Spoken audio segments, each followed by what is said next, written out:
Welcome, everyone, to the Zorich podcast. I am Chris Zorich, and on today's show, we have an amazing leader, Notre Dame alum, former president and CEO of AT&T Wireless, and former president and CEO of Sprint, an expert on leadership and culture, and I'm not sure if a lot of people knew this, but he was part of Notre Dame's crew team.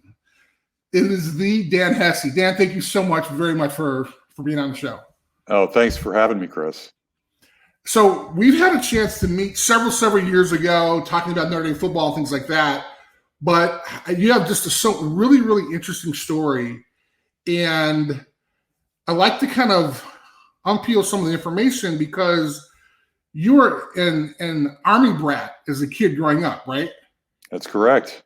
And so you talk about. I'm gonna kind of understand this journey from being an Army brat, getting to Notre Dame, and then becoming the CEO of AT&T Wireless and also Sprint as well. So where did you grow up? I know you graduated from high school in Germany, so I want to know all this information. So start, please. So because I am a military brat, I moved around a lot. So I went to 10 schools in grades 1 through 12. I actually I went to grade school in Italy, and you're right, I graduated from high school in Germany and moved all over the U.S. So I was very used to change.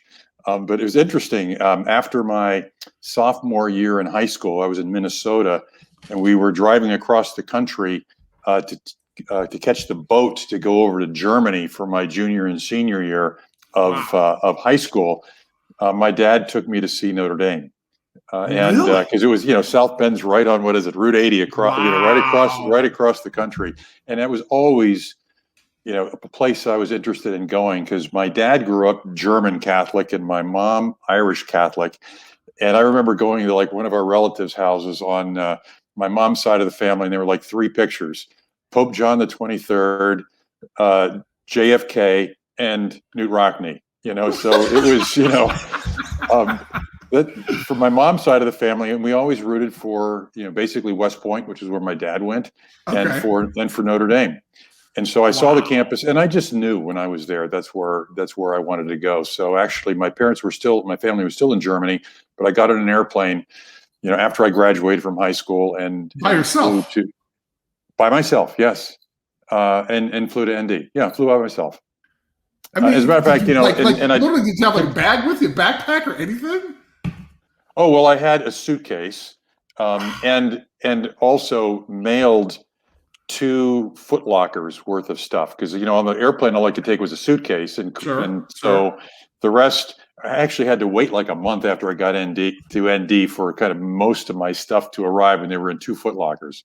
Oh my God! I actually threw out one of the Foot Lockers just last summer when I was house cleaning because it had Dan Hesse room, I think it was 218 St. Edward's Hall.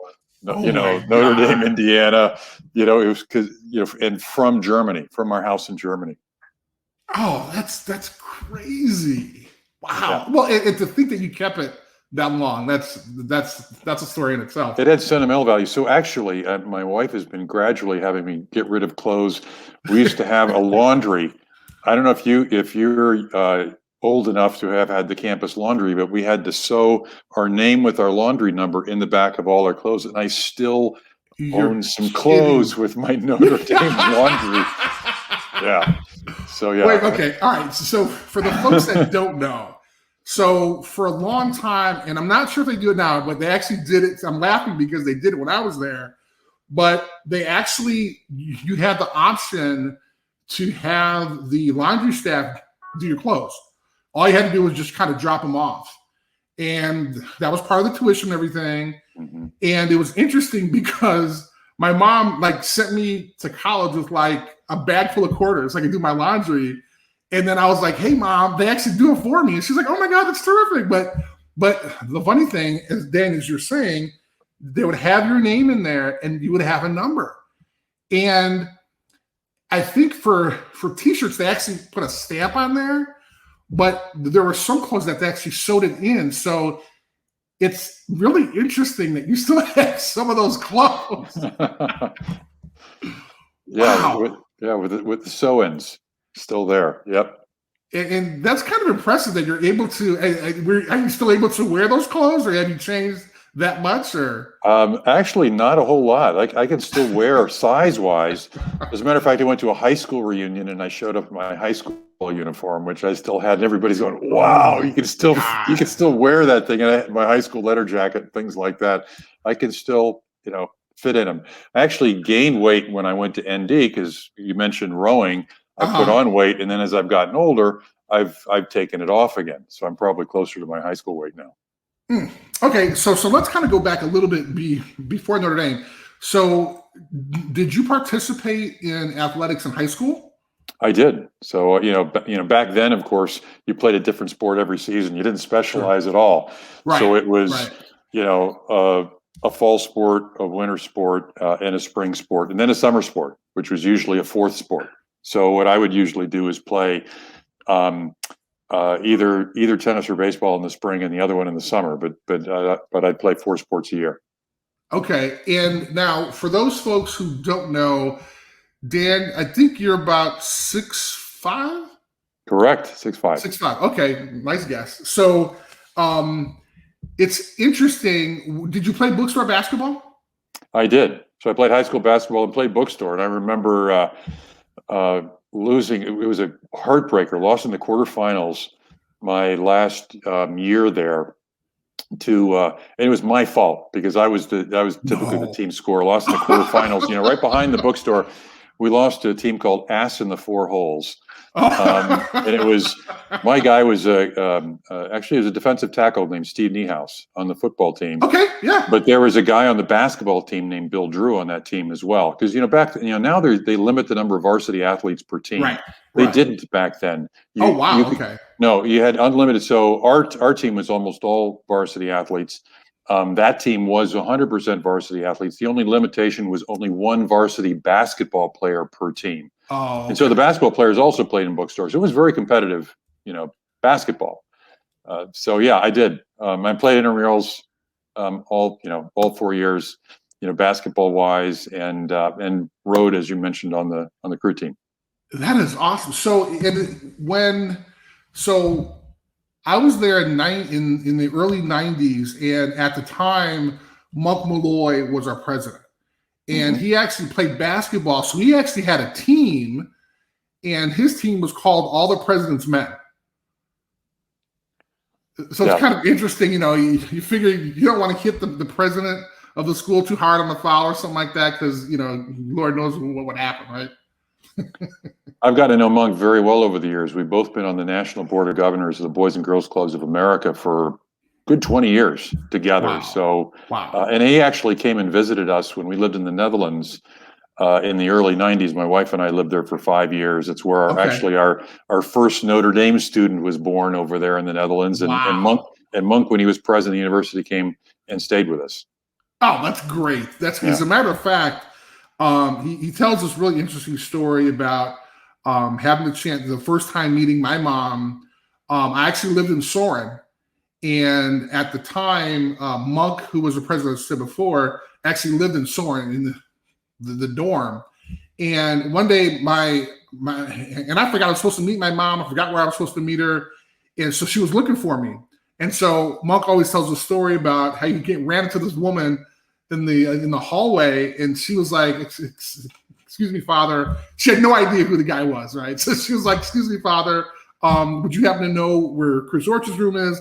I'm his mom." And he was like, "Oh my God, yes." He puts his arm around her and takes her down to my room and stuff like that. So I thought that was really, really interesting. And what was great, I guess it was kind of good and bad. I mean, it was great to have the president in your dorm in a sense where you can kind of go talk to him if you like. Literally, his door was always open.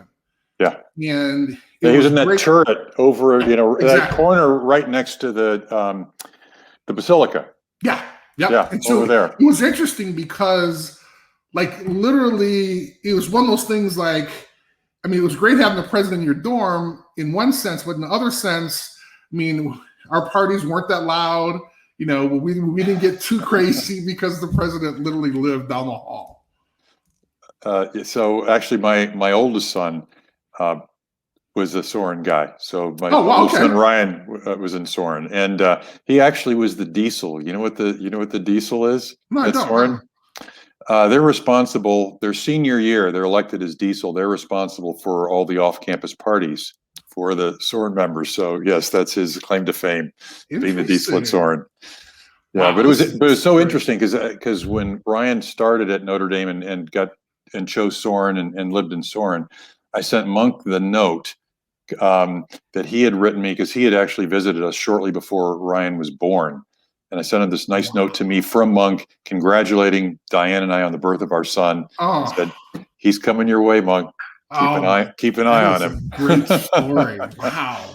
Wow. That's amazing. So it's really, I mean, I'm kind of excited about this because we try and tie, when I have non-football folks on, I want to kind of tie them into sports, but really kind of, this is the leaders part of the conversations with leaders and legends. And I want to have you on for a while. It just so happens that I found out that you're actually on the crew team. So this is something that I'm fascinated by. And when I first found out, I was so naive. We have a mutual friend in common, Tom Mendoza, and he was on the show. And before he was on the show, he had mentioned a book called Boys in the Boat. And I listened to your podcast with Rudy, and you actually talked about it on there for like a half a second. And I was like, oh, wow, that's so interesting. I wonder if he's read Boys in the Boat. So then when I contacted you, little did I know. So to kind of tell a little bit of the story, how kind of you're actually obviously heard of the book, but a little bit more importantly, you've actually had some contact with George Pocock, who was actually the boat builder who was featured in the book. Yeah, so I really love the book because it's a great story. And for a long time, also, I lived in Seattle, right across Lake Washington from the Washington Husky rowing team, which is what it's about. So I've gone to Husky races. I've watched them all the time. And the book's main character, Boys in the Boat, was about the guy who rode the 7-seat, which is also the same seat that I rode, which is kind of the most forward-facing, if you will, starboard seat in terms of the way most boats are rigged. So, I mean, I totally love the story. But George Pocock also plays a significant role in the book because he was that first great American shell or boat builder, built these beautiful cedar shells, and of course had his company up in Seattle, and he was a big piece of the rise of the Huskies because they really had great equipment, and that was George. So to kind of make a long story short, on the Notre Dame rowing team back then was a club. And so we didn't have a lot of money. And very tragically, after our sophomore year, a guy named Steve Buccini died in a car crash on his way back home after completing his sophomore year at Notre Dame. And so his father, who I got to know well years later, kind of in the business world, completely unrelated to Notre Dame, donated $2,000 to the Notre Dame Rowing Club because that was his son's first love, was rowing in the rowing team.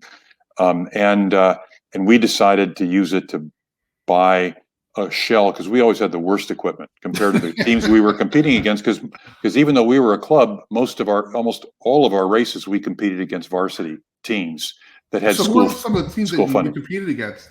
Wisconsin. Oh wow! Okay. Who was perennial national champion? Purdue, Williams. I'm thinking about the teams that we beat, like Williams and Holy Cross and Fordham. But Wisconsin was really the best team that we rowed against, and we rowed against them at least twice every season. And that's really how we measured ourselves. And again, they were a great rowing program. But anyway, we bought the boat. So I was president of the rowing club, and we didn't have all the money. But I somehow, I don't know how I must have made the mistake, ordered the boat on official University of Notre Dame Department of Athletics stationery. So when George got the order for the shell, he just assumed Notre Dame was good for it. And so, of course, the boat and the oars were sent to us. And so I paid him what we had, which was basically about half the cost of the boat, which was what Mr. Buccini had donated, and said the rest would be coming. And then, well, where is it? And he'd get these little, like $100 at a time, which we would sell programs, or we would like flip burgers before football games. We were getting money. And finally, we not only got a correspondence, but we talked on the phone, George and I. And I told him the story. I said, look, we just really, we love your shells. We're good for it. We're working hard. We just need one to be more competitive. And we don't have all the money left, yet, but you will get it. And you could tell he's just smiling on the other side of the call, thinking these are industrious young men who love rowing. So I got quite a, and God rest his soul, George is no longer with us. He was an elderly gentleman even when I was in college. Sure. That's a really interesting story, and I would really highly recommend folks to take a look at Boys in the Boat. And it's by Daniel Brown, and it's just a fascinating book about kind of team and leadership and things like that. And it's really fascinating. And actually, I have a link in the description section to order the book from Amazon, because I love the book that much. Now, by the way, one thing I'll mention about that book, it's about these kids who really mainly came from nothing, as opposed to most of the teams they competed against who were more elite, the Ivy Leagues and what have you, and how they developed this great team that not only became national champion in the U.S., but went over and won the gold medal against the considered unbeatable Germans, Hitler's Germany, in 1936, I think it was, those Olympics, and they won the gold, and Hitler was there, and it's just fabulous story. I got the chills right now when you're talking about it.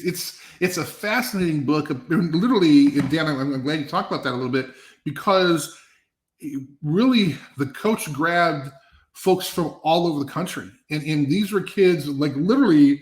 The main character, Joe Ranch, who you had talked about, at one point, his dad and stepmom literally left him in front of the house as they traveled elsewhere, because it was during the Depression. They didn't have they couldn't support him. Mm-hmm. And it's just a fascinating story, and kind of how he was able to kind of overcome not only that situation, but being involved in rowing, and kind of accidentally fell into it as well. And it was so interesting. I know we had talked about this before, but when I read the book, I automatically thought about members of my team.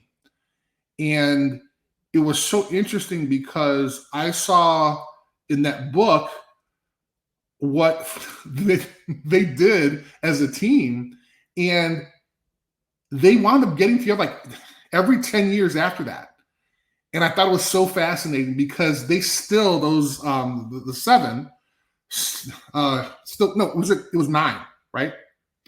9. So it's 8. I'm sorry, 8 rowers plus the coxswain. Right. So those 9 guys got together every 10 years, and in the end of the book, and unfortunately the main character is no longer with us, but they literally put on their uniforms and took out the boat. Up until they were 70 years old. It's a fascinating story. Yeah, great. Just a great book.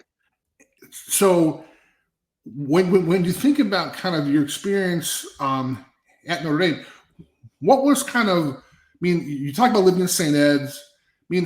How was the experience like for you at Notre Dame? Was it kind of what you imagined? Or because at one point your only introduction, right, was kind of Rock Me on the Wall.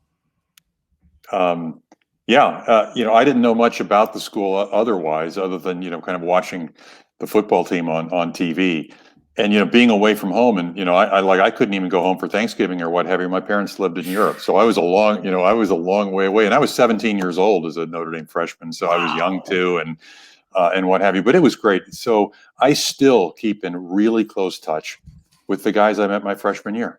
Oh, We have Zooms pretty much every month still.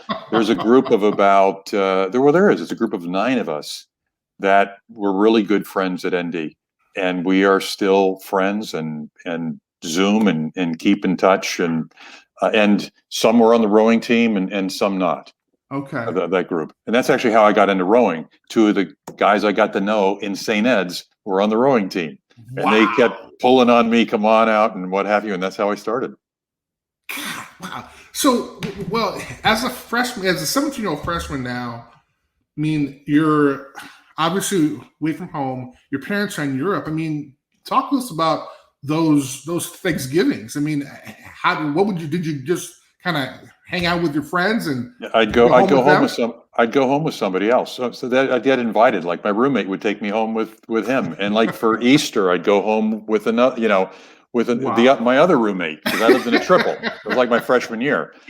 So that, it was such a great welcoming environment. I wasn't going to be left on campus. Somebody was going to take me, even if it was, I remember one year was a young lady invited me to come, to her house, and her boyfriend was really pissed at me. That's great. Yeah. So, well, it really just kind of talks about the family environment, at Notre Dame. And I know it happens at other institutions, other schools, but, it's amazing to think that after all these years, you're able to kind of jump on a Zoom call with, guys you live with, guys you rode with. I mean, that's really kind of a great experience. Yeah. I mean, it's, and that's why I'm so glad that my 2 boys ended up choosing Notre Dame in terms of where they went to college. And my wife and I were married there. There's something very special about the place. As a matter of fact, right here, I'm looking on my wall. We have 2 wedding certificates from our the 2 people that married us, Father Joyce and Father Hesburgh. Wow. And a letter from Father Hesburgh right there, kind of all framed. Oh, that's terrific. That is great. Wow.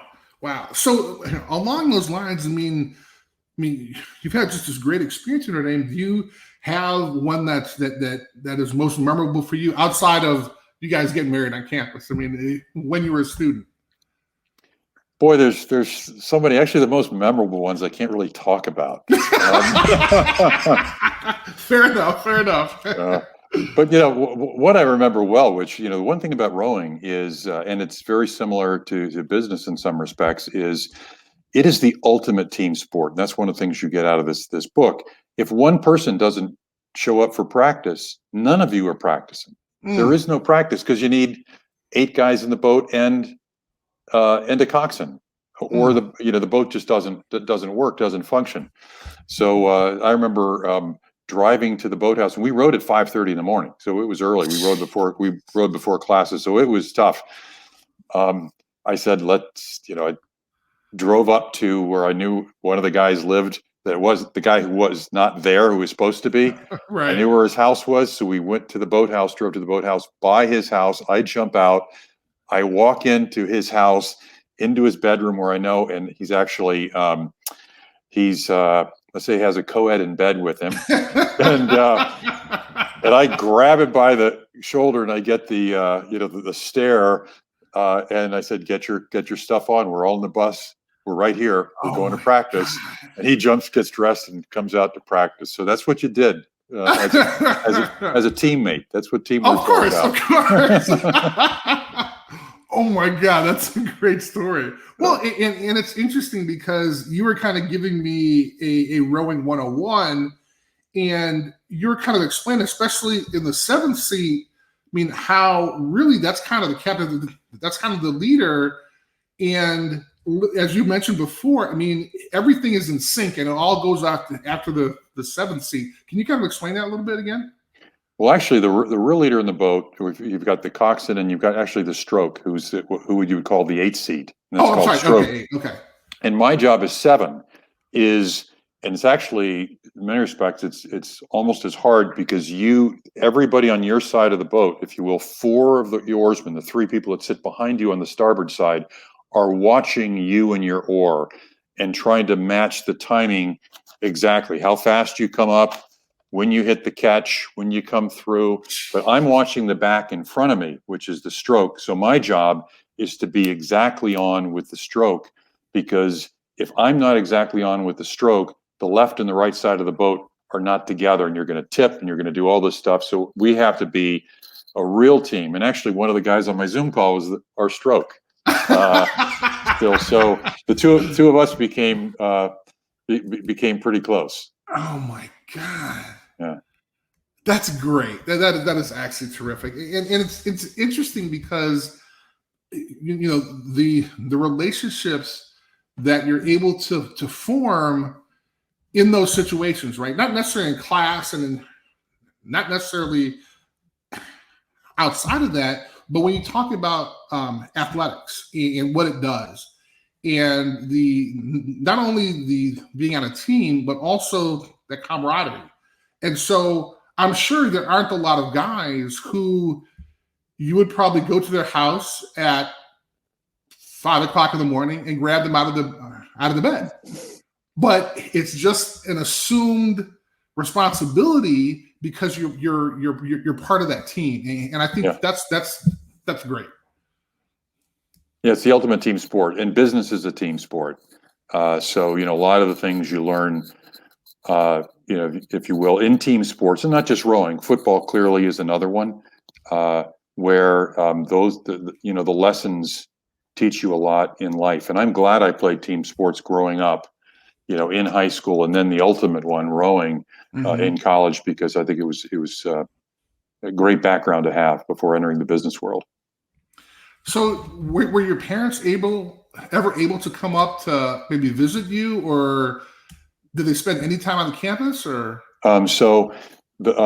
my father visited there once. So after I flew there as a freshman, he came my first day there. He came in and met me there on campus to meet my roommates, and that was his only time on campus. And my mom came for graduation. No, really? Yeah. So, but I was very close to my parents, but I had 4 other siblings, and they lived a long way away.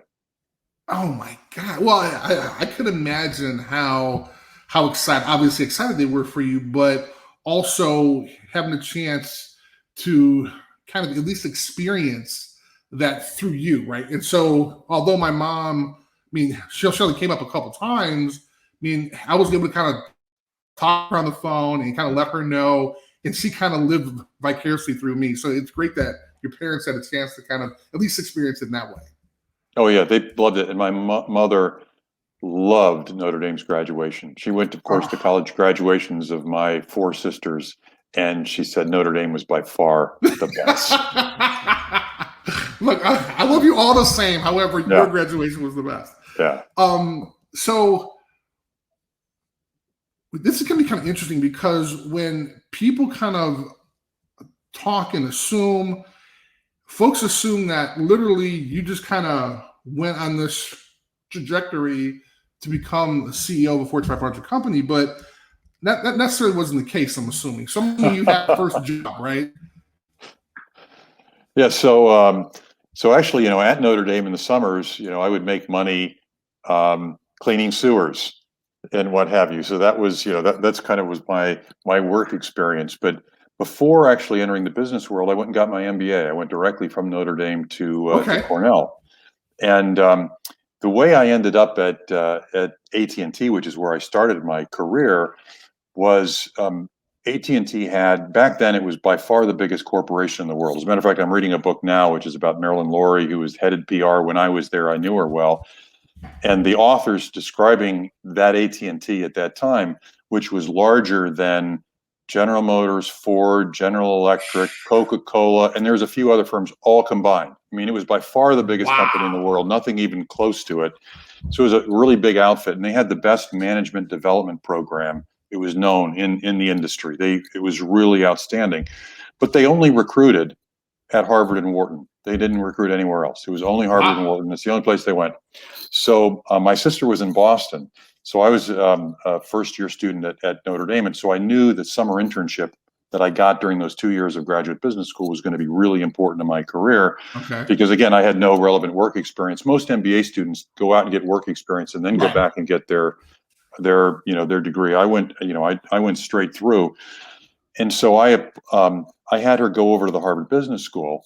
And so she went over there into their like career, and job, I forget what they call it, the recruiting office and she just started taking stuff because I figured there'd be a lot of stuff there that there wouldn't be at Cornell. Sure. So she sends me all the stuff that she got from the placement office, I guess, at Harvard, sends it back to me. And I see this application form for the AT&T program. So I send my application in. Well, the guy at AT&T sees this thing, and then he's, this application from this guy at Cornell. And he goes, "What the heck? We don't recruit at Cornell." He was curious. So he picks up the phone and calls me. And I said, "Yeah, I figured, there would be more opportunities over at Harvard." So I asked my sister to go over there and look around, and she sent it to me. He goes, "I love it." He goes, Can you be on a plane tomorrow? I want to meet you. I'm going to have a ticket waiting for you at the airport." So literally, that's exactly what happened. And I flew in. I interviewed with him. He set up a bunch of interviews. I got the summer internship, but they liked the initiative. Sure. And that's the beginning of the end. And then I went back to work at AT&T after my 2 years of business school. Spent 23 great years there, and then worked at a few other companies. And my last rodeo was Sprint. Well, and here's what's so interesting, and folks, I mean, think about this. It's the initiative that kind of Dan had, this idea of, hey, you know what? I know that Pocock makes the best boats. And we have not so great boats at Notre Dame. Let me take this initiative. And so you're able to kind of build that relationship. And I think that's what's great about that story. And then also kind of this story about AT&T is that you're going beyond what is expected.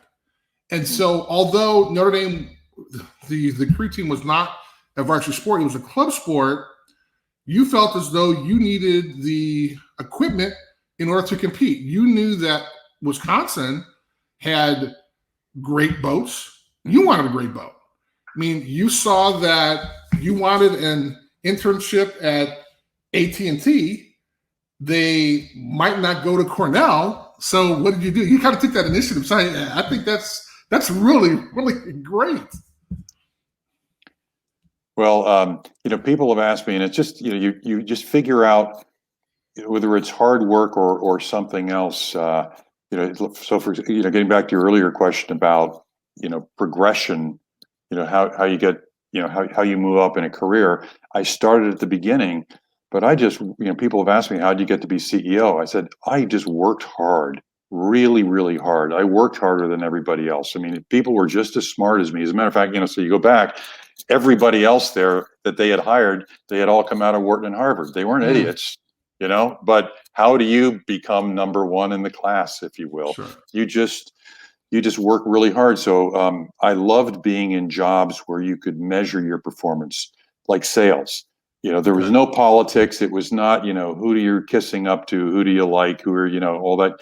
I like things that it was just clear, black and white numbers and results. So spent a lot of my career in sales and in those kinds of jobs where it was measurable. And what I would do is, I remember I'd be in my late 20s, early 30s, coming into the office every Saturday and working a full day doing all my paperwork. Because back then things weren't automated. So all your sales reports and stuff, it was all paper. And so I didn't want to use any time Monday through Friday when customers were in the office on paperwork. So I was out selling. So there's about 1 day a week's worth of paper, if you thought about it. So I did all the paperwork on Saturday. So I sold for 5 days, and the other guys were selling for 4 because they were doing their paperwork and they were working 5-day weeks. Right. I mean, it's not rocket science. I said, well, there's 2 more days in the week. I'll just do all this. I'll just come in and do the paperwork on the weekend, and I'll sell all day. And voila, it's not that I'm any better, but I had better sales results because I had an extra day. That's so interesting. So where do you think you kind of got this idea of maybe looking at it in a different perspective? right? And so, I mean, was it your dad's background in the military? Was it what you kind of experienced as a kid growing up? Like, where do you think that came from? I think it came from my dad. Okay. So he grew up dirt poor. I mean, as a dirt, as if you will, his family were, as you'd call dirt farmers Right. in Northeast Nebraska, small farm during the Depression and what have you. And he was the first kind of in his, not only in his family, but kind of in the whole region to go to college because he got an appointment to the U.S. Military Academy at West Point. Of course, they pay for your way through school. But he was just, he was a hard worker. I talk about, the one thing I never saw my dad in ever was what I call the Homer Simpson pose, which is sitting on the sofa with a beer in his hand watching television. My dad never did that. He was doing something. He was fixing something. He was either out cutting the grass, working in the yard, working in the garage, fixing something in the house. When he wasn't working, when he wasn't on his job working, he was doing something. He never, he never sloughed off. And the word that I remember the most from my dad, that he wanted to make sure I never was mediocre. He would always use that was the biggest diss for him. And mediocre were people where good enough was good enough. Being okay was good enough. And when you're capable of doing more, it was always about being the absolute best that you could possibly be. So he had that work ethic in him, and kind of competitive drive. Whether it was bridge or sports that he played, Okay. he was extremely competitive and worked very hard at it. Wow. So, are you able to? So, I mean, and this is kind of interesting because you speak often on leadership and culture, and you mentioned that you kind of in your early stage that you were able to learn that from your dad. And kind of want to ask this question: how are your kids, and are you able to kind of impart some of this knowledge from your dad, or are they kind of seeing how successful you were? And I know it's kind of challenging because as generations, they kind of change. So just kind of, I mean, not like you sit your kids down and say, hey, this is leadership 101, but what's the reaction? What do you think your kids are learning from you? Well, I hope they're learning that a balanced life is very important. So for me, I had these big jobs, if you will, time-consuming jobs, and I would work long hours and work really hard. But what I gave up, so once my oldest son was born, my wife and I, what we loved to do together was golf. In his first, until he graduated from Notre Dame, those years from the time he was born, I bet you I played fewer than 10 rounds of golf in that entire 22 years. So I went from playing, 10 rounds of golf in a month to playing 10 rounds of golf in like 20 years. I just completely gave it up because I would either be working or spending time with them. So they always saw dad in the stands for the baseball game, in the basketball games. I imparted that on my people. So if we'd be working around the clock, and situations like Sprint, which was facing bankruptcy, which we can talk about, and I'd see people working late at night, and I'd go down the hall and I'd say, "Doesn't your daughter have a volleyball game tonight? What the heck are you doing in here? Get out!" And then if you have to stay up later tonight to get it done, do it, or get up in the morning, but don't blow it. Don't blow your life with your kids.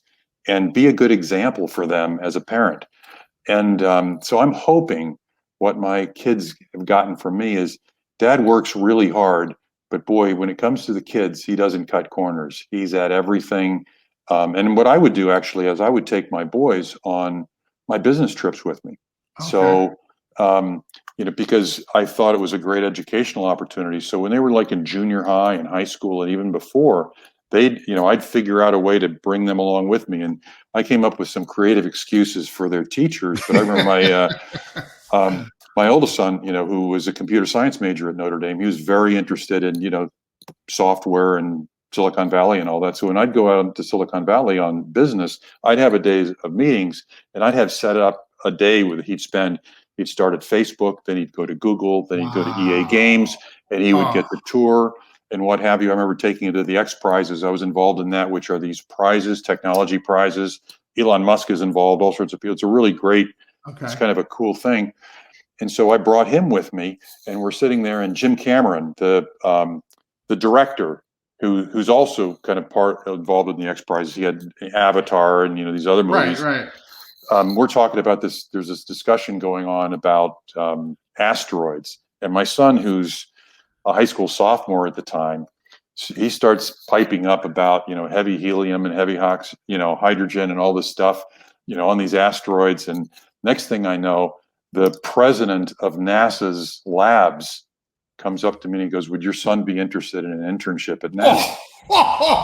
So I said, "Well, go ask him." And so he parlayed that, so you take him on these opportunities, and he parlayed that into 2 summer internships at NASA. And so, and my youngest son loves sports, so I would take him to, and we had Sprint sponsored NASCAR and the NBA. Mm-hmm. So he would be in the business meetings. I'd have him sit in the sides. I'd be talking to David Stern about what we were going to do, or I'd go to the guys on the Sprint halftime show like Charles Barkley and what have you, and he'd be there as we would talk, and just and loved it.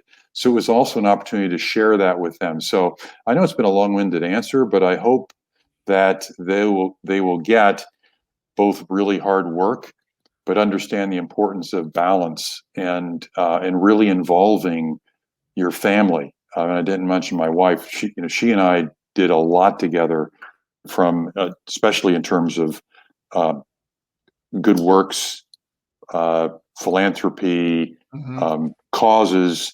You name it. Kansas City for the community. She's involved in all sorts of things. We do that together.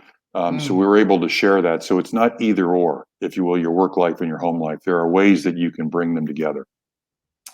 Well, those are great lessons for everybody to learn. You're listening to Dan Hesse on the Zorich podcast. So along with that, when you talk about your experiences before Sprint, and I know I kind of want to get into that because it's really interesting how you kind of took over at a point where they were just about to file for bankruptcy. And I mean, you're able to kind of lift them out of that. But I want to talk first about kind of going into that position, kind of knowing what the position was going to be, and what lessons you were able to kind of learn before you actually got to Sprint. Well, first of all, I did not know what I was walking into. I'm sorry. Okay. I literally learned that day one. Who's going to take the job if they go, "Oh, by the way, we're going, our business plan has us going bankrupt in 6 months. Would you like this job?" And I've got a great CEO job. And actually, it was really hard for them to get me to leave what I was doing, because I was very happy. I was the CEO of a company called Embark. But what I think I had learned before then was the importance of culture. That's the one thing that I began to learn, and leadership. I mean, I mentioned earlier, role models and what have you. Like my father, but leadership in times of crisis and difficulty. I had 14 jobs at AT&T in 23 years, and each with a different boss. And one of the things that AT&T does do, if they see you as somebody with talent and potential, your next job, the most important thing in terms of determining where your next job is going to be, even more than we'll call it the department of the job, is who your boss is going to be. Really? Oh yeah, absolutely. Because they want you to learn from the best. It's part of a leadership development. So I worked for great boss after great boss after great boss, and you watch and you see how they do it. There's this, what I learned was this calm confidence that when the bullets are flying, first of all, hope is not a plan. They have a plan.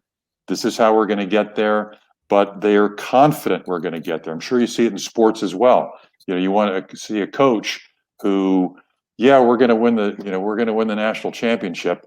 but doesn't have a plan on all the things you're going to do to get there, but has a confidence that it can be done. Because if you don't think you're going to win, you're not going to win.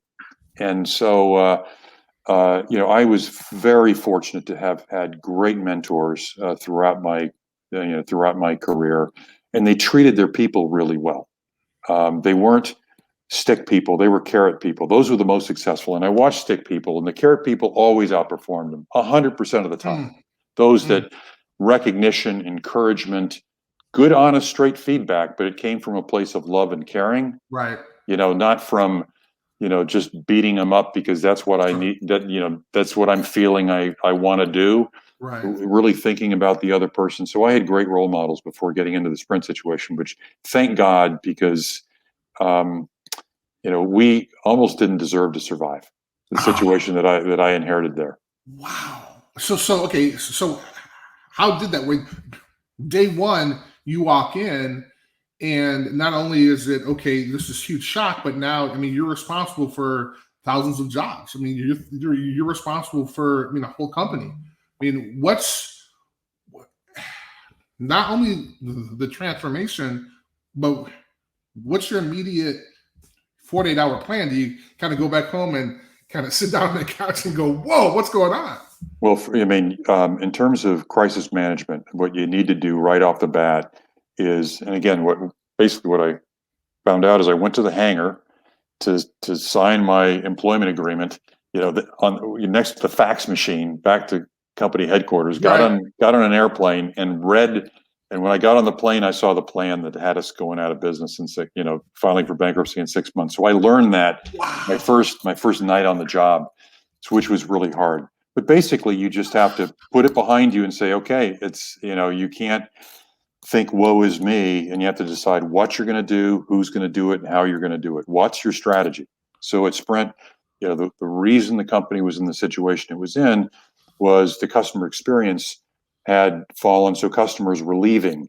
Okay. It had been a merger of these two companies, Sprint and Nextel, and to make the synergy targets, because the companies didn't really, the networks didn't really interlock the way they had thought there might be, so the savings weren't there. They started cutting costs in other areas like customer service. The brand we needed to focus on, so as well from a kind of a what, this is the strategy. So Verizon owned, can you hear me now? A great network. AT&T owned the iPhone. We're the only one with the iPhone, and that was enough for them. T-Mobile owned, low price. We really didn't have a clear spot either. And then cash, we needed to focus on cash. We couldn't basically pay our debt coming up. That's why, that's why we would go bankrupt. We couldn't service the debt. So I had to cut 2/3 of our capital expenditures and 1/3 of our operating expenditures. Number two, so you got to decide what you're going to do, your strategy. Number two, who, basically your team.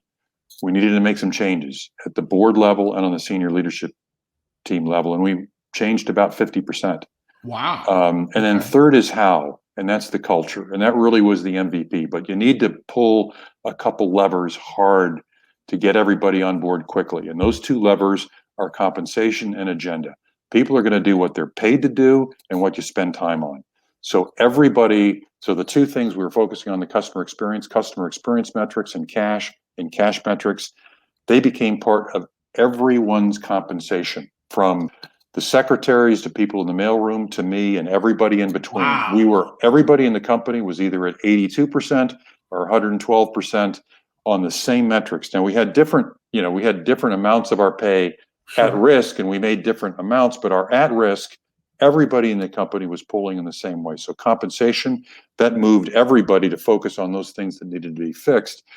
And agenda, the first thing on every one of my ops teams, so every Monday afternoon I had my operations team meeting, was the customer experience and customer service. That was the first thing on the agenda. And if we didn't get to anything else, we didn't get to anything else, but that's what we did.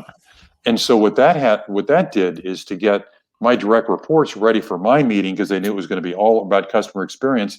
Theirs was about customer experience to basically make sure they were prepared for my meeting. And then the next level down to prepare them for, et cetera. It cascaded down. So the company was spending all of its time on the customer experience. We went from last to first. We were last by a long way.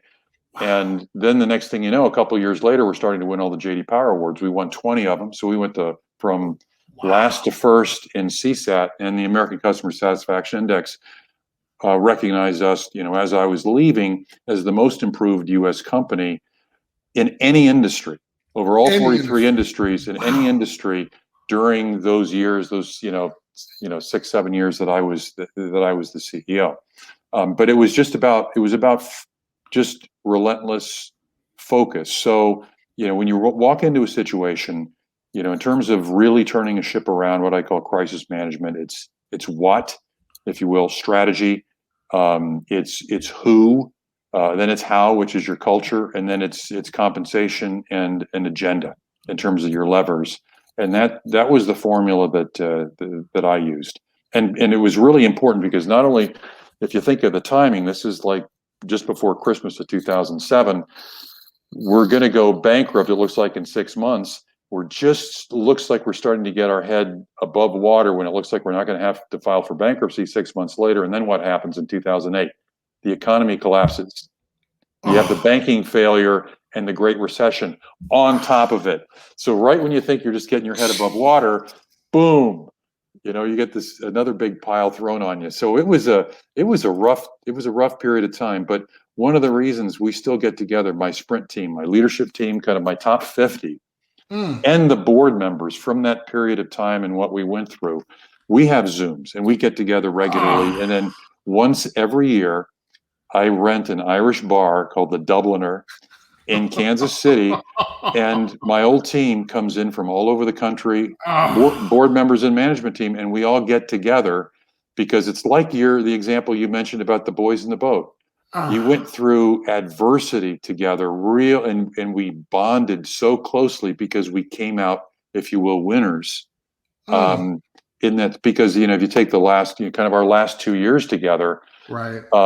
We were number one of the 500 companies that make up the S&P 500 index. We were number one in total shareholder return, ahead of number 2 Netflix. So we went from kind of, again, worst to first on financial performance, as well as customer performance, as well as employee morale, because they all go together. So it was just a great experience that we all went through. And it's friendships and relationships you never want to lose. You and I were talking, in terms of other people I learned from, in terms of crisis. The best crisis story that I ever saw, and what prepared me for Sprint, because you were asking me what did I learn ahead of time. I saw this documentary called The Endurance, narrated by Liam Neeson, about Sir Ernest Shackleton. Now, you talk about a crisis. I mean, your boat crashes in Antarctica. He has 28 people at that time, all men, right before the turn of the century, right before the turn of the 20th century. All of them should have perished. Yet every single one came back a year and a half later alive. It's the most incredible story of courage and leadership in adversity, where empathy and teamwork and strategy and execution and optimism. That's one of the things I learned from Shackleton. Sometimes his men were going to kill him because no matter what happened that day, how bad the storm was, he always saw the glass half full. And they were like, and he wouldn't what his guys wanted to do is just go to sleep in a snowbank and die and just give up. And he wouldn't let them do that. He had this enormous sense of optimism. And that was my role also as a leader when I was at Sprint. I knew how important it was to have what I told about calm confidence, but always confidence we were gonna make it. Not Pollyannish, because you always had a plan and a strategy, but sure. but he was the person that kept that that optimism, and he was also extremely creative and innovative. I mean, that boat trip they took across that little boat to that Elephant Island or whatever, and the way they hiked up over, and it's the most amazing story you'll ever hear. But from the dead, that was a great lesson in leadership, and it's also another example when they got back to England, and these guys had barely survived. He decided he wants to take another expedition to the South Pole, and they almost all died. They all raised their hand. We'll go again. It's amazing. And this is an amazing. As I was doing research to kind of get ready for this this podcast, I came across an article where you mentioned um, the the actual experience documentary, and I searched all over, couldn't find it. I think it's out of print now, but it was actually based on a book, and it's just an incredible experience. So I started to do a little bit more research, and I mean, the things they had to face. I mean, you're talking about at one point when they got stuck, they were in the Antarctic for 9 months on the boat, and they were waiting. They initially tried to chip some of the snow away. That didn't work. And as you were saying, I mean, he was coming up with these ideas, and he had to keep the morale up. So they were playing soccer. I mean, it wasn't just, hey, woe is me. It was, hey, we're going to wait this thing out because eventually we'll be fine. And then after 9 months, they realized, okay, the boat started to take on water. They said, okay, we're going to have to move off this boat. And I think he had a comment that said something like, okay, the boat sank. And they said, okay, guys, now it's time to go home. I mean, what it was amazing. And then at one point, they were trying to, he knew everybody couldn't travel. So what you're talking about was he took like 5 guys to kind of go over the Antarctic mountains or something. It was just this amazing, amazing story. And then finally, when he finally got to the other side of this, well, I'm sorry. I was just fascinated by this because they had spent, the smaller group, not the 28, but the smaller group had spent, I think, like maybe a month on a floating iceberg to actually get to the island. And then when they got to the island, they got to the wrong side. They were supposed to try to get to the other side. So they actually had to, so now the group went down from, I think it was like 7 to 10, or no, 7, went down to 7, and then he got down to 3. And so those 3 actually went over the mountain to like get to like this whaling village. And then when they finally get there, he gets a ship, and it takes him 2 months to get back to his group.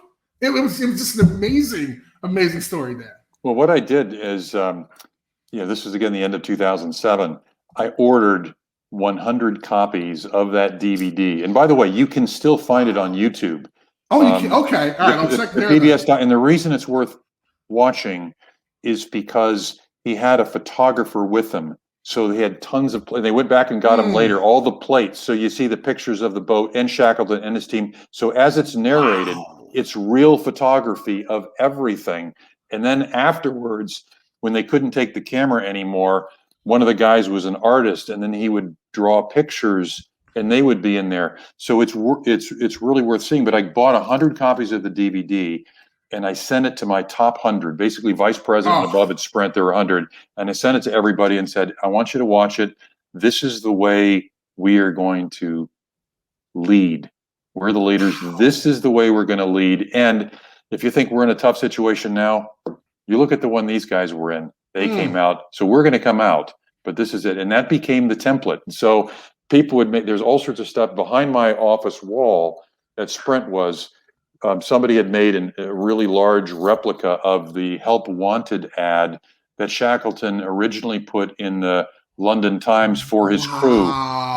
Crew wanted months of darkness, coldness, lousy food, blah, blah, blah, and all this stuff, safe return, uncertain, something like, but honors, or, something like honors if successful.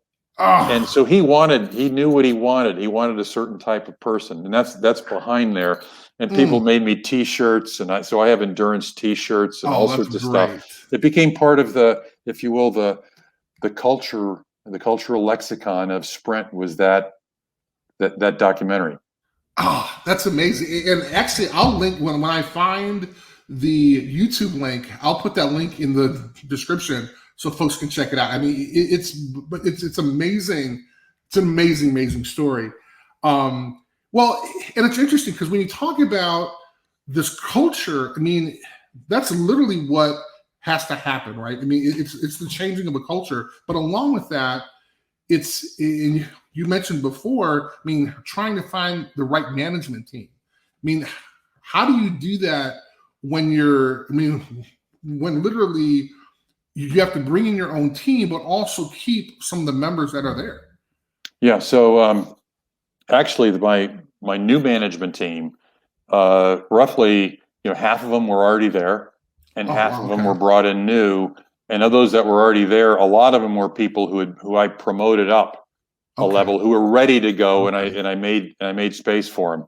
Sure. So it's a combination of the two, where you need fresh blood, but I had a great team there. I mean, they were really good people, and I'm just talking about the top few jobs Uh-huh. through the company. I mean, everybody was already, largely, kind of already there. They just the issue on culture was this, where you had, and this is what I would call the MVP of our turnaround, more than anything, was the how, because you had this merger of equals, and I recommend against a merger of equals because no one's in charge. You had Sprint and Nextel coming together, and the new company was called Sprint Nextel.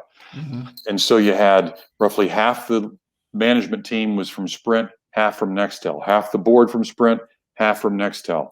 You used the Sprint name came first, but we used the Nextel colors. They couldn't decide on Mm. one headquarters, so there were two headquarters. There was a corporate headquarters, which was the old Nextel headquarters, the operating headquarters. So the operating guys, as far was the old Sprint headquarters. So they separated the operations from, we'll call it, corporate.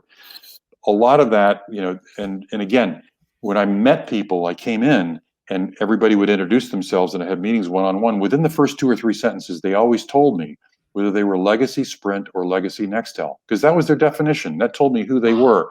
They were a Sprint person or a Nextel person. This was more than 2 years after the merger, and they were still where they came from. I said, okay, we've got a Mm. problem. So I stood up in front of the employees. I said, look, don't ever tell me if you're a legacy Sprint or Nextel. I kind of gave them my experiences, and people are kind of laughing because they know that was it. I said, we're going to have one. And so in my years in business, I've been studying culture, and I'm going to send out to you a list of about 25 attributes, and it was 25 attributes that are great cultural attributes of successful companies. We're going to pick 10 of them. That'll be our new culture. So we're not going to have the Sprint culture. We're not going to have the Nextel culture. We're starting fresh. And I want to know from you, what is the culture you want? What would describe the company that you want to work for and that you think is going to succeed with what we have to do? Right. And so it got everybody engaged. So, all 60,000 employees voted. But I also told them, I said, look, I'm going to tell you, one of those 10 I've already picked. And that's going to be Okay. that's going to be accountability, because that is one of the reasons we're in the difficulty that we're in. Right. No one's really accountable.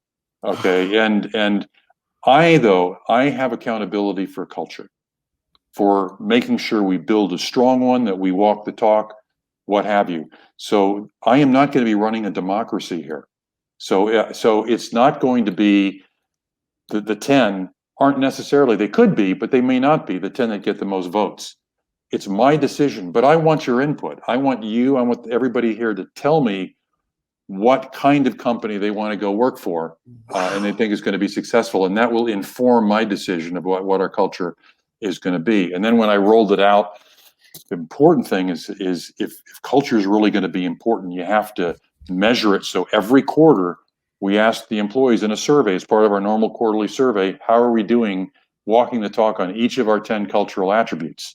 And so we would rank that. So each quarter we'd put them up there, so we could look at both in absolute terms and trend line how we were doing in terms of building the kind of culture that we wanted. So culture became as important a metric as our financial metrics. Oh, And as a result, the culture became very strong. And I think that more than anything else, more than the who and more than, if you will, the what, the strategy, the okay. how, which is how things get done, that's the culture, was the MVP of the turnaround of the company. Oh, that's amazing. That is amazing. So the idea, okay, the face that people saw for Sprint became the CEO, which was you. So the idea, whose idea was it? Was it your? Was it part of this plan? You talked before about not having a message, right? Was this part of it? Well, actually, no. So when I'm talking about these all employee meetings, when I'm talking to the employees, we had a big auditorium at our headquarters in Kansas City, Okay, which would hit hundreds of people. But as I mentioned, we had 60,000. right. So this would be simulcast to all the locations across the country whenever I Okay, gave, if you will, a presentation. okay, And also watching our presentations was our advertising agency, Goodby Silverstein, who actually just did a really good show on, it's like Masters. There's a show that it's one of the great advertising agencies in America. okay. But somebody asked me in the second all employee meeting, so Dan, what do you think of our advertising? And I said, I don't think much of it. I don't, I don't like it. There's no clear message. And I think I had mentioned earlier, Verizon had a clear message Right. around, can you hear me now? Mhm. AT&T, Mhm. T-Mobile, we didn't. And so I didn't like the advertising, and that there'd be a change. Well, the advertising agency is watching this and goes, oh my God. So actually so they went to work right away. On the way out of when I went back to my office, I stopped at my assistant's desk and I said, I want to see the ad agency in my office ASAP. Because it reminded me that's something we needed to get to work on. So they flew in to see me, and of course they'd seen this, so they knew it was coming. And I said, look, the business. I don't want to train a new ad agency. I know how long that takes. You have history here. You've had all these successful campaigns. They were one of the true blue chip ad companies Okay. in the U.S. I'm going to give you one chance on a new campaign that moves the needle. Now, I don't have because we were about to go bankrupt. Right. We didn't have the ad budget of like an AT&T and Verizon, who are two of the top three advertisers in the whole country. Mm. I said, we have very little, so it's got to break through the message, everything. This thing's got to be a home run, or I'm going to go get somebody else, because that's what we're shooting for now. If you're almost like Shackleton, it's got to go over and it's got to do all the stuff, and this is all the money we're going to spend. So they come back with a storyboard a month later, and they put the storyboard up, and they have pictures of me, they're kind of drawn walking down the streets of New York. They go, we want to put you in the ad. I go, look, that's not how you're going to keep this business, sucking up to the CEO, putting me in the ads. I said, what percentage of CEO ads are successful? I asked them, and they said about 1 out of 7. I go, those aren't very good odds. And they said, but when they're successful, they're extremely successful. I go, you don't know the ones that aren't successful, because the thing is, if it's not successful, we can take it right off the air. But if they know, if users or customers are watching a CEO on television and they believe them, like them, or what have you, it is much more powerful than an actor. They know it's the real person. So you told us it either has to be a home run or we're out. So we're swinging for the fences. Wow. And we want to put you in. And they said, the way we met you was on a screen. We watched you on a simulcast, so we think you'll come across on television. You have certain, voice or whatever. They say, we think you'll come across on TV. So to make a long story short, and we also had to launch a new offer. So we picked our brand space as simplicity. So we came out with the first unlimited plan, which nobody else in the industry had, something that would make a difference. The other thing they said is there are no CEOs on television at all, because at the time, it was Occupy Wall Street and all this to get, a lot of anti-company sentiment. So CEOs weren't on television, so it would break through. They shot it in black and white. At the time, there were no black and white ads. Now you see a lot of them, a lot more of them. Ours was the one that really showed that black and white could really hunt, and it was to break through. all these things. So you do a CEO. No one else. There's no other CEOs on television. Right. Of course, you have a big message. You do it in black and white. You do Right. all these things that will really stand out. The ad was extraordinarily successful for us, and so they got me to do 9 more. So I did 10 different commercials over 4 years. But that's how it happened. It was not my idea. Wow. I did it kind of kicking and screaming, but you know, I thought the ad agency said we're going to swing for the fences, and if we don't get it, we don't get it. We're out. We get it. So I took a risk with them. Well, and I remember you were in the back of the cab, right? Were you? Yeah, oh, yes, I was. Yeah. And that was, I remember that because first of all, it was cold because we had to keep the window down for all the camera equipment through the front seat to be able to take it. So it was chilly, and I didn't have a jacket on because I did in some of the shots, but this was just my suit. The other thing is my rear end was really hurting because I was too tall to sit in the back seat of the cab. My head. I'm sure your legs were dying too. So they had to take the pad out. So I was sitting on this like plywood wood hard bottom. So it took about 4 inches off the height. So that way I could get lower. And so, we did it a few times. We kept going over the bridge, until I got it right. Until they got it the way they wanted to do it. So it was a memorable ad sitting in the back. Wow. Yes. That is an interesting story. Wow. Yeah. Well, and so now you've had a chance you left Sprint, and now you have a chance to kind of provide this culture and leadership with several board responsibilities. Can you kind of talk about a couple of those and why you got into them? So you're talking about boards? Yeah. Well, the most important thing for a board member to know is the difference between governance and management. That is, it's not your job to run the company; it's management's job.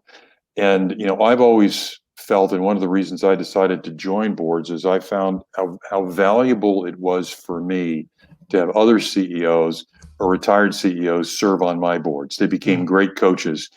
And it's because they sat in your seat before. They have a lot of wisdom to provide, and they have empathy. It gets back to kind of the qualities from Shackleton. One of the great qualities Shackleton had was he had empathy. And so, I have joined, 2 company boards because, I want to continue to kind of give back and support the CEO and support the management team. As a coach, I felt myself when I was a member of management, I liked the coaching element of the job, providing feedback and coaching, if you will, my players, when I was a member of management. And then I see being a board member as similar, but it's more like you're in the front office than like the coach on the team. You have it's a different role. It's a line you don't want to cross. But I think that a board has the opportunity to provide a lot of experience and wisdom and skills in different areas that management might not have. So actually, when I built boards, when I was running Sprint and before that Embark and other companies, I would look for board members from other industries, not from telecom.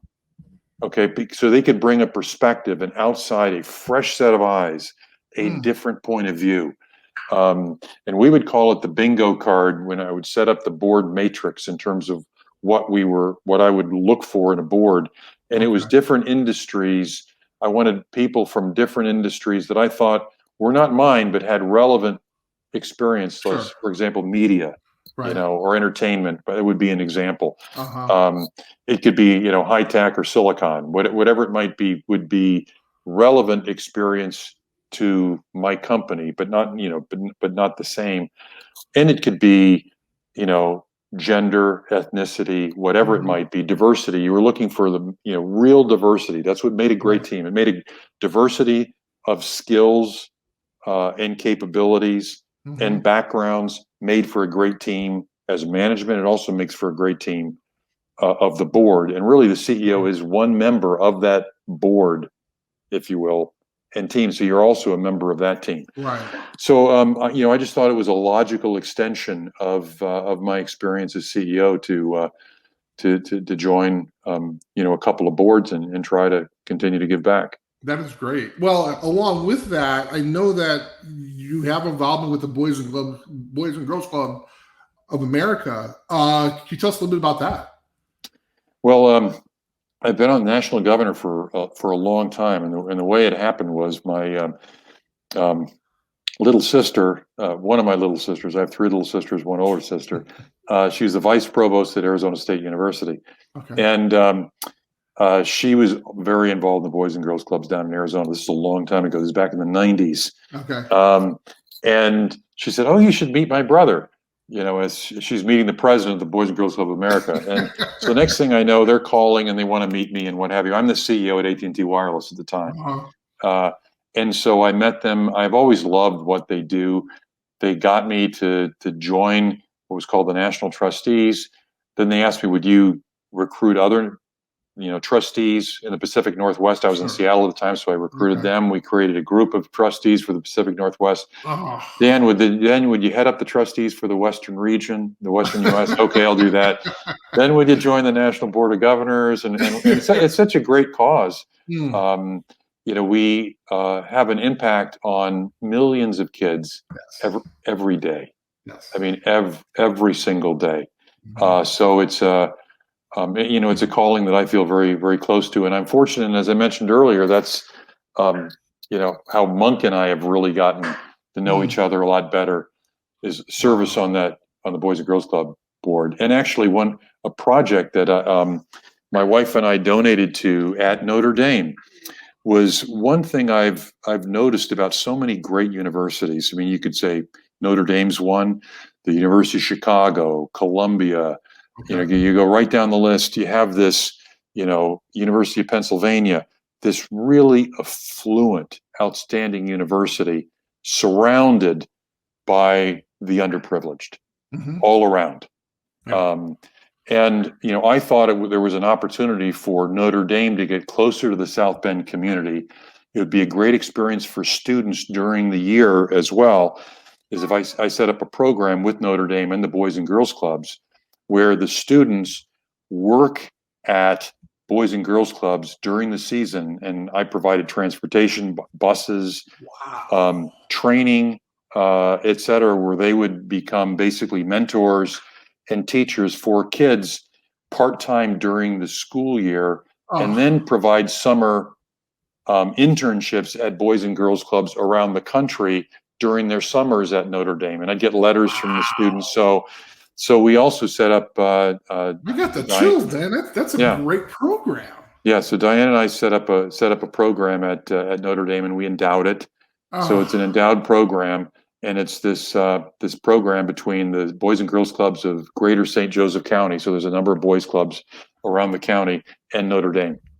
Oh, that is terrific, and that really kind of makes the difference, because oftentimes, and I saw this when I was in South Bend for undergrad and law school, and you're absolutely right. I mean, there were kids within a half a mile, several blocks, that never thought they would ever have a chance to even attend Notre Dame, not even go there. I mean, I remember as a kid, or I remember reading a story where kids who lived in several housing projects in Chicago didn't know that there was a lake several blocks away.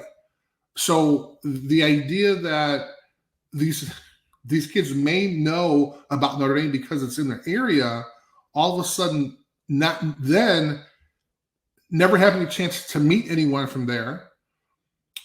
Now they have a chance not only to meet, but to also experience. And I'm sure they're getting tours on campus. So allowing these kids, these people, to understand that not only is this place special for folks who attend, it can also be special for them as well. Absolutely. A number of the notes I've received, and I've received notes from Boys and Girls Clubs members as well as Notre Dame students, is a lot of these kids, now they meet a Notre Dame student who, of course, they idolize, and now going to Notre Dame becomes something they know they can achieve. Sure. And they have somebody to help coach them and mentor them on what it will take to get there. It's something they never even thought was a possibility. And so it creates those aspirations. Wow, that is amazing. We're going to wind down a little bit. I just wanted to get one kind of question on your opinion on kind of where do you see the telecom industry and kind of 5G? Is there going to be a 6G? And just kind of want to pick your brain a little bit about that. Oh, there'll be a 6G for sure. And as a matter of fact, they're already beginning to work on the preliminary standards for a 6G. And I mean, what literally is that going to consist of? Because I can't imagine what the 6G would be. Well, each one kind of takes technologies to the next level, and a G is really it's called a generation. It's a standard around a generation. So 1G was first generation. That was analog. 2G, second generation, was the first digital generation, and there were acronyms out there like GSM and CDMA, and that was when not only calling got less expensive because digital was less expensive, but you could start to send text messages. Then 3G, or third generation, came along, and that was where they began to put browsers in phones. When you started to see smartphones, and the iPhone, the first iPhone, that was a 3G phone, if you will. And so smartphones were really what came in with 3G. So 2G was texting, 3G was I can actually surf, 4G was I can actually see video content at a reasonable speed, because 3G was too slow if it was visual. You get that circle buffer, endlessly. So 4G just took the speeds up a notch. Now 5G is taking that up even a higher notch, but also very low latency for these things called Internet of Things that are pinging stuff back and forth, self-driving cars, which require, the signal to, here's the car and here's the curb, or here's the pedestrian. Sure. It's literally a fraction of a millisecond. It's very small, or a fraction of a second, maybe 5 milliseconds, 10 milliseconds. Has to be very, very fast in terms of coming back. 5G does that, as well as some others, and is able to use higher frequencies because we were running out of air. And 6G will be something new or better. So it's coming, but 5G is just being rolled out now. And I would say of all the Gs, it's gotten by far the most hype. And it's also very expensive. So if you take a look at the last spectrum auctions, called the C-band auctions, which were just completed maybe 2 months ago, Verizon was, if you will, the big winner, and they got about half of the spectrum, and it cost them over $50 billion for that. So just to be able to buy the air, which then will let you put in tens of billions of dollars worth of equipment on top of that, just to start. Just for the air, that's, AIR, that's what it takes to get into this game. And that's why, we've gradually moved to fewer and fewer carriers. So now there's 3 big national carriers, because the economies of scale, the dollars that you need to have to build these systems are so great and so massive. You can't have, just too many networks. 3 is probably a pretty good number. So, 5G is exciting. It's interesting. It's going to bring, as I mentioned, self-driving cars, Internet of Things. So everything in your home will be wired. Your refrigerator, everything will talk to each other. You'll be able to watch, Netflix in high definition on your phone or on your laptop because of the kinds of speeds. And by the way, we learned how important connectivity was, and are still learning kind of what you and I are doing during this pandemic. This technology, communications technology, the internet is the way the world needs to continue to evolve, and 5G is just, it takes it up a notch. And what we're doing now, in 4G, you could only have maybe 1 or 2, if you were using wireless signal, Zooms out of a home, at any one time. In 5G, you can have it in higher definition. You could have a number, like if, let's say, you had a few doing their schoolwork and some people working. You need that. But you'll continue to see new generations. Oh, that is amazing. One kind of last question, and I'm sure you've been a mentor for tons of people, and the idea of kind of who was the most impactful mentor that you would say had an impression on your life? It's really too hard to say. I mean, I think number one would be my dad. Okay. Just as example, and I've talked about that earlier, his hard work, his devotion to family, which rubbed off on me, which I mentioned I want to have rub off on my kids. I've developed a great relationship with him. And it's the kind of relationship that, parts of it that I try to have with those that have worked for me at work as well, kind of like a big brother or a father, somebody that is trusted, but somebody who really loves and cares about them. Because, my father, because I knew it came from a place of love, could be critical. And I remember in sports, he knew how to handle me. And you look at Shackleton and how he knew how to sense his people. If I had had a great game, I'd be like fall full of myself. And my dad would tell me the 2 or 3 things I could have improved. Sure. If I had had a bad game and I was down, my dad was like, Dan, you played a great game.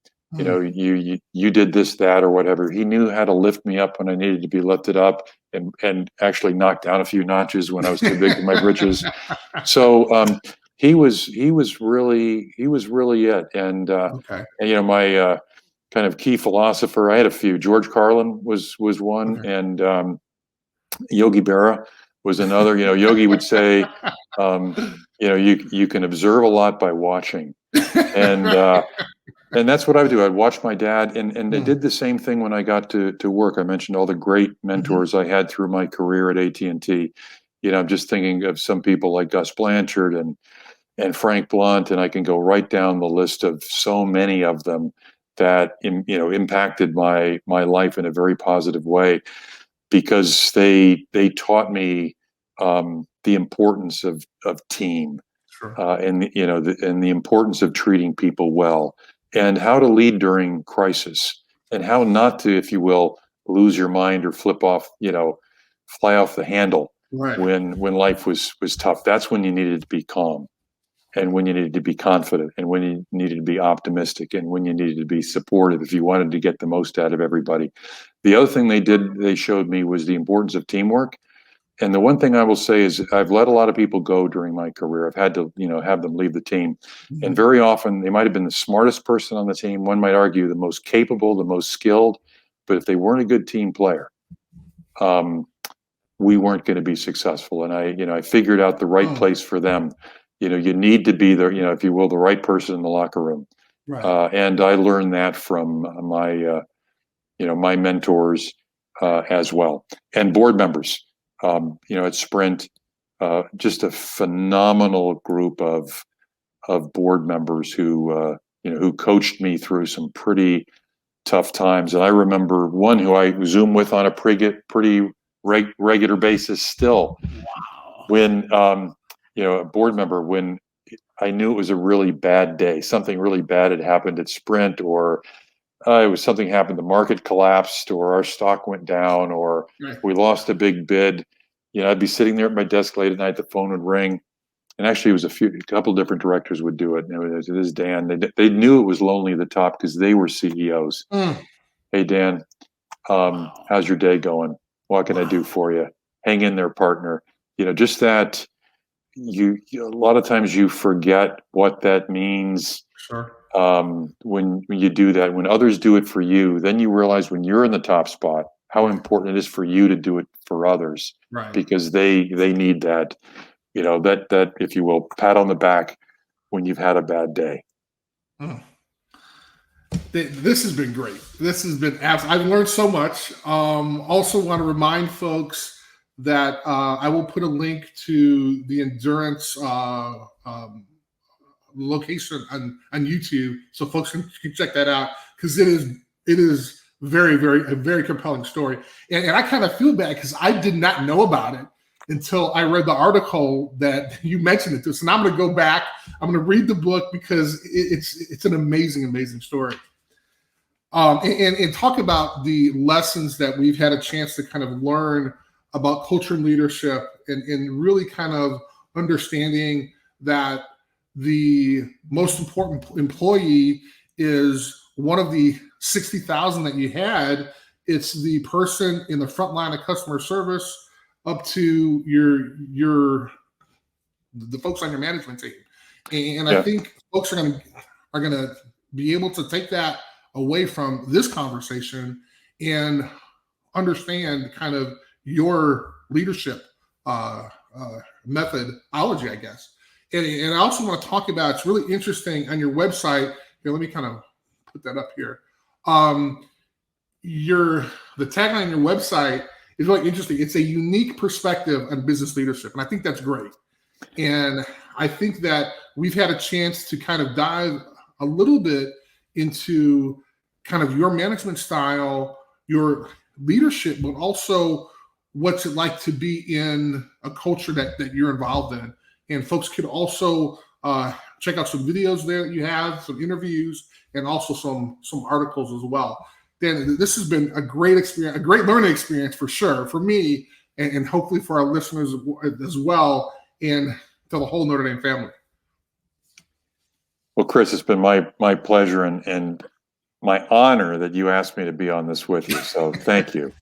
Well, I do appreciate that. I want to thank my wife, who's my producer and director, because I don't know everything about technology, and so she's been very, very helpful. I'd also like to thank everybody who's been watching and listening to this episode of the Zorich podcast. This podcast, along with our others, will be on my YouTube page at youtube.com/ChrisZorich50. And also they can check out the description below and check out several books from our other guests we've had on the podcast. Speaking about books, when are we getting a Dan Hesse leadership book? Is that coming out? Please. I've been asked that a number of times. I'm helping a friend now promote his book. Okay. It takes so much time. Everybody who's written a book said, whatever time you think it's going to take a heck of a lot more. So I don't know when I'll have the time to do it. It's a lot easier just to spend an hour and a half with you, Chris. So. That sounds good. Dan, this is awesome. This has been great. Thank you so very much for your time. I really do appreciate it. Thanks, Chris. All right, buddy. Take care. Go Irish. Go Irish.